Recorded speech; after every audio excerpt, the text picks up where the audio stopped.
Half volley. That is not... So what do you call that, a volley? I call that a shot.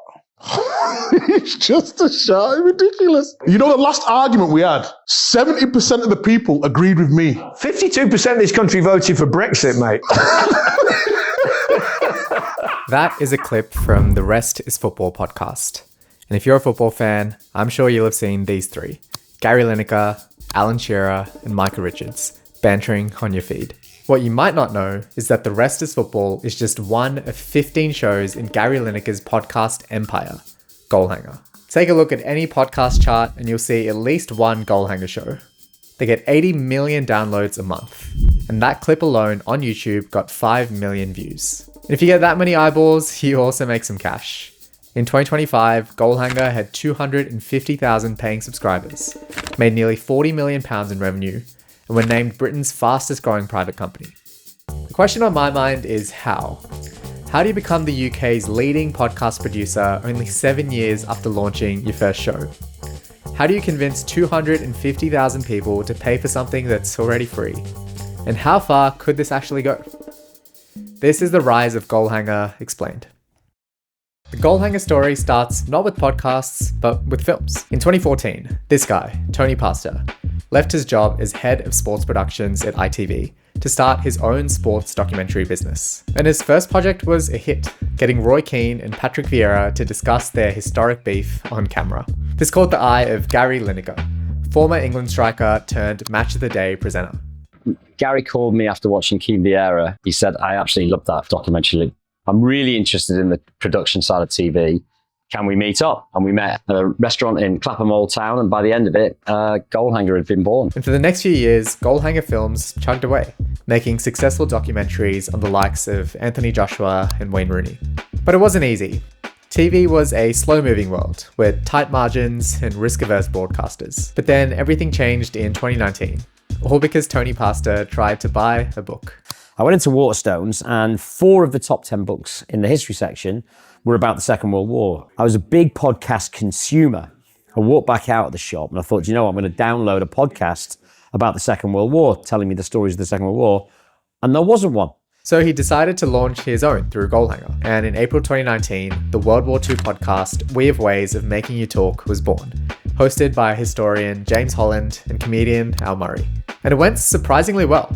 In week 1, the podcast was downloaded 4,000 times and started building a small but loyal fan base through word of mouth. And then COVID happened. Suddenly, podcasts were one of the few media products that could still be made. And Spotify said that in the first 3 months of the pandemic, podcast streams doubled. So Goalhanger decided to do episodes daily. And by the end of lockdown, they'd grown from 4,000 downloads to 300,000 downloads every week. And this was just the beginning. Because in 2020, former BBC radio producer Jack Davenport jumped on board. And he came in with a pitch. This World War II podcast was going well, so why don't we do all of world history? So the Goalhanger team reached out to historians Dominic Sandbrook and Tom Holland. And pardon the pun, but the rest is history. In each episode, Holland and Sandbrook discuss a particular historical figure or event in a very casual, shooting the breeze type of way. And their camaraderie and storytelling chops meant that it was an instant success. Fast forward to today, and The Rest is History is the biggest history podcast in the world, doing over 20 million downloads every month. And so the Goalhanger team quickly realized that podcasting was the future. In early 2022, they launched The Rest is Politics, with former Labour Press Secretary Alistair Campbell and former Conservative MP Rory Stewart. And it couldn't have started at a much better time. It launched the week of the Russian invasion of Ukraine, and then in the UK we had 3 prime ministers in a year. It was a very dramatic time, and within about 3 months it had become one of the biggest podcasts in the country. The rest is entertainment, the rest is classified, the rest is science, and of course the rest is football soon followed. In 2024, Goalhanger hit 400 million downloads. In 2025, that hit 750 million. And this year, they expect to hit 1 billion downloads. So how have Goalhanger been able to put out hit after hit? Let's take a closer look. You can think about making a podcast as 3 steps: production, distribution, and monetization. And Goalhanger have been able to crack every single part of this value chain. Let's start with production. All Goalhanger shows follow the same recipe. You have high-profile guests that care deeply about the subject matter and have fantastic chemistry. You then let them chat in an informal way, like two friends at a pub, instead of buttoned-up broadcasters. As a listener, this builds what's called a parasocial relationship. This one-way feeling of friendship and intimacy with two hosts you don't really know. But host chemistry doesn't mean they agree on everything.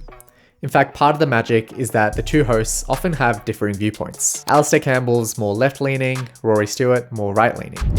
Dominic Sandbrook is a modern historian, Tom Holland an ancient historian. Occasionally they disagree, but they never fall out about it. And these host and story-driven podcasts just work. Goalhanger says that their average view duration for one episode is 45 minutes, and the audience skews surprisingly young. 50% of the Rest is History listeners are under the age of 34, which is a refreshing stat when all we hear is that the TikTok generation's attention spans have been cooked. Moving on to distribution. In the early days, Goalhanger relied on the names of the hosts themselves to pull in listeners. They didn't worry too much about reaching a huge audience, just super serving a niche really well. That's changed completely. And it's mostly thanks to now becoming a video-first company. To be honest, I was shocked when I was doing the research on this video to find out how big video podcasting actually is. Every day on YouTube, 100 million hours of video podcasts are consumed. That's 11,000 years worth of podcasts consumed every single day. And Goalhanger has ridden the wave. Around half of its audience both watches and listens. And Jack Davenport has said that the single biggest audience segment is people watching the rest of history on YouTube on a TV. But the real benefit of going video first is clipping. Each podcast episode can be cut up into tens of clips. Just one viral clip can introduce a show to millions of people instantly. And to Goalhanger's surprise, these new video viewers don't cannibalize existing audio listeners. They just tap into a whole new audience.